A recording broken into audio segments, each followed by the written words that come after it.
Alright, so I'm going to be doing a review of X-Men Raid on GrayMalkin. I hope I'm saying that name right. And this is another book sent to me by my good friend Chris. Chris, thank you once again, brother. And this is basically the second volume, technically speaking, of Uncanny X-Men and X-Men. It's also the first event of the From the Ashes era. Basically, what we have here is Rogue's team and Scott's team coming to into a collision course with each other because GrayMalkin, which used to be the Xavier Institute, has been kidnapping X-Men and mutants alike, and among them were Jubilee and Beast, as well as one of the newer X-Men Rogue had taken in on her Louisiana team. So this comic, as you can see, it's X-Men versus X-Men in some cases. And usually I hate the idea of the X-Men fighting the X-Men, but here there's a few reasons as to why that is. One, everyone's still pretty hurt and beat up and hate each other for what happened to Krakoa, which was out of their control. But yeah, everyone's just kind of upset and still like feeling the burn of what happened at the end of Krakoa.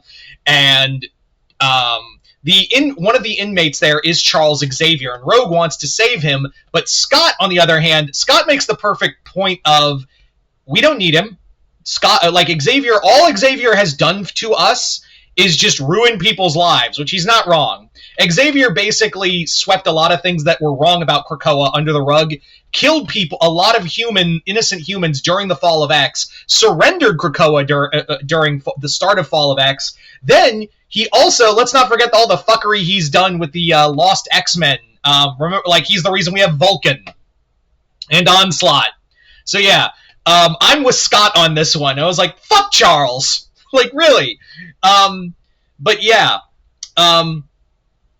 the two teams, it is a little like, why do we need them to fight each other? Because the whole superhero fight thing, but still. No, and it is kind of also a cause because another mutant in here that the Warden uses named Scurvy basically is a telepath that's supposed to be on par with Xavier.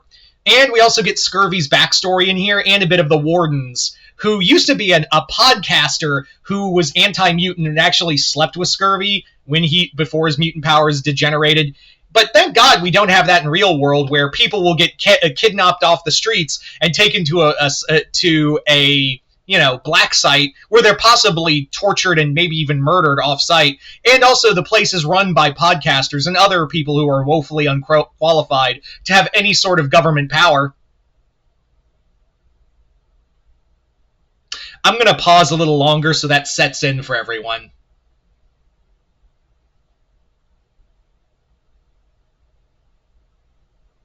Okay, we're good. Yeah, X-Men totally shouldn't be political. Shut the fuck up.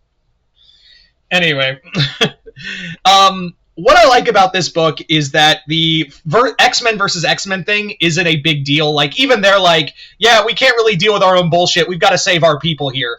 And on top of that, it's not really a focus of the comic, even though, yes, they do have that. But it's more like no one really knows how to deal with each other because everyone's still beat up about Krakoa.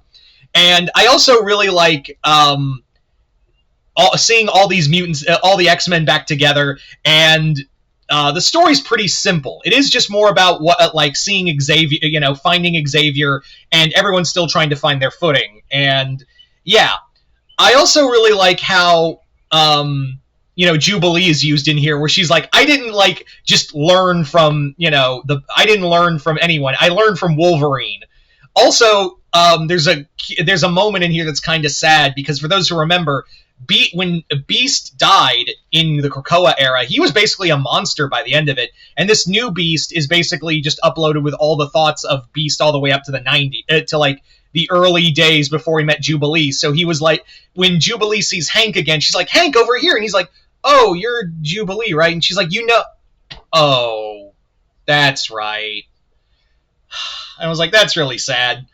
And I also love the moment where Scott's like, I'm going into GrayMalkin to get Hank back. Where he's like, Hank is one of a brother to me. He's one of the first X-Men alongside me, and I lost him to his own devices. I'm not losing him again. The one thing I don't like about this book, though, is how it kind of wraps up a little too fast. and also how Gail Simone writes Cyclops. And it was something I didn't really talk about in the first volume of Uncanny. I don't like how she writes Cyclops because it's so jarring between how Jed MacKay writes him and how Simone and MacKay write Scott.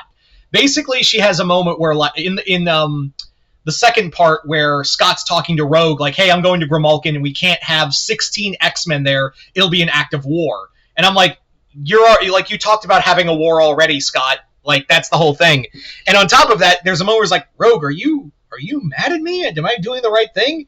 Like, it's so like Scott's kind of treated like an idiot in Simone's books, whereas we know MacKay writes him more competently and a little more like a soldier. So it's an inconsistency I don't like. But yeah. So I still like this book, though. Aside from that one flaw, I still like it, and I'm still liking the From the Ashes era of X-Men. And yeah, it's a solid first event. It's basically like, hey, we needed the X-Men to like have an event right out the gate. I feel like it was too early, though. I know like that's kind of Marvel's marching orders of like, hey, we need an event every so often. That's just kind of the rule of law. So I wish they waited at least like till volume 3, just not like make it volume 1.5 for both Uncanny and the main X-Men title. But I still recommend this. It's not the best X-Men event ever. It's not the worst either, but it's it's still pretty good. Yeah, still good. Anyway, so there you go, guys. That's my review of X-Men Raid on Grimalkin. You guys tell me in the comments below if you read the book. Let me know in the comments below what you guys thought of it. Did you guys like it, hate it? Comment below, let me know. And as always, thank you from the bottom of my heart, Chris, for sending me this book and the others. And yeah, other than that, hope you all enjoyed this. I'm Mr. Multiverse. I'll see you next time in the Multiverse.